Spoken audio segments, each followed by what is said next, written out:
کبیره داشته زندگی کسان چه گناه بعض گناه صغیره داشته چند هر گناه چیز الگ الگ کفاره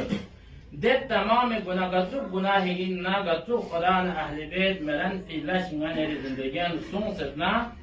وقت ده انسان کو اهل بیت ذکر جنس کرتی وجہ سکا اهل بیت ذکر سون و پیده جگه کا دوست کرتی وجہ سکا خداوند متعال که تمام گناه نرمال اسنا خدا مغفرت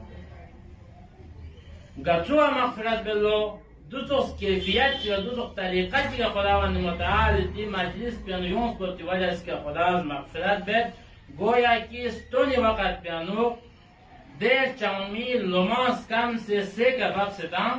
دیانا توفلا غانی دی تمام زندگی سومویت پی دی اهل بیت مجلس وجہ سکا اهل بیت ذکر وجہ سکا غانی گناه گما چیز جو خداوند متعال مغفرت